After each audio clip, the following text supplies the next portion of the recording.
So the most economical training for teams tends to obviously be the group training. So typically what would happen is there would be a 2.5 to 3 hour session every single week.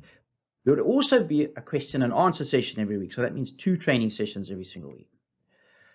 We're going to alternate obviously between theory and feedback, and delegates are going to have to go away and they're going to be required to actually implement what they learn. So it's not just you pitch up and you do nothing. You got to pitch up, go away and learn. Let me show you what that looks like. So typically this is how it would work. Let's say we start on a Wednesday. That would be when we have the live session. So that would be the 2.5 to 3 hour sessions. Delegates would then go away and we'd give them everything that they need, particularly templates and checklists and obviously the worksheets. And so they then have the opportunity, in this particular example, from Thursday to Monday to actually implement what they learn. And we find that most people generally tend to do that over the weekend.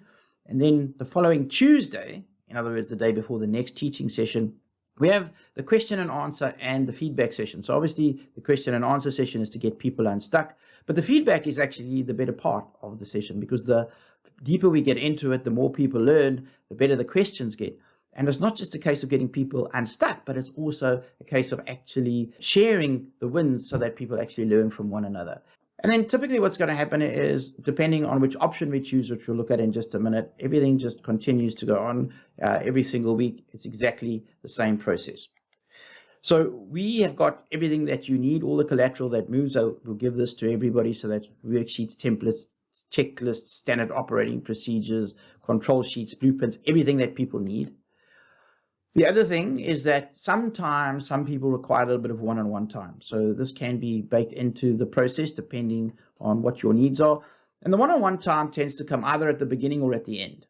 So at the beginning, because a lot of people need some help with the strategic part, tough to choose a niche often for people, and also people find a lot of difficulty in knowing what the message should be on their LinkedIn profile once they've chosen their particular niche.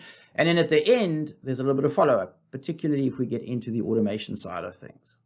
Again, we'll record everything. So if somebody has to miss a session because they're busy at work, there's no reason for them to get behind. They can catch up the sessions get recorded and are up live by the following day at the very, very latest.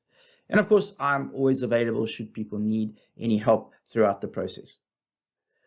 Now, typically there's 3 options when it comes to group coaching, but of course you can mix and match. But the 3 basic options and the options that most people go for are as follows.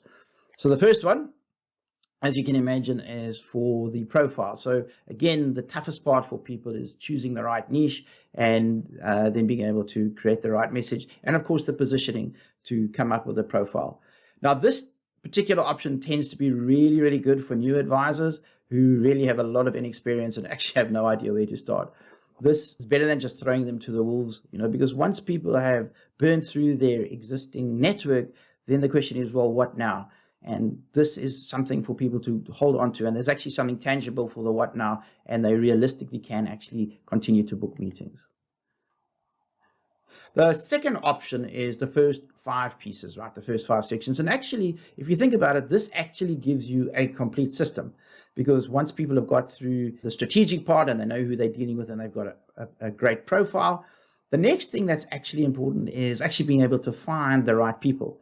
And this is a lot more important and a little bit more difficult than you might think. So we actually spend quite a little bit of time teaching people how to find people that are active on LinkedIn. This is very important. Otherwise, you can end up wasting a lot of your time and effort. And as we know, that 50 to 60% of our meetings are going to come from just 2 messages, right? The connection request and the thanks for connecting. So we get people to the point where they've actually created that. So at this point, you've got the entire system. And realistically, people are booking anywhere from 1 to 3 meetings a week just doing this. And then, of course, the last piece would be then to add the automation on top. That would include the LinkedIn automation. And we're very careful with LinkedIn automation, but the one that I really like is the email automation, because that tends to double or triple the results. Fair warning, there is a little bit of technical stuff that's involved in that. And if you're really feeling energetic for those go-getters out there, you can do all 9 at once.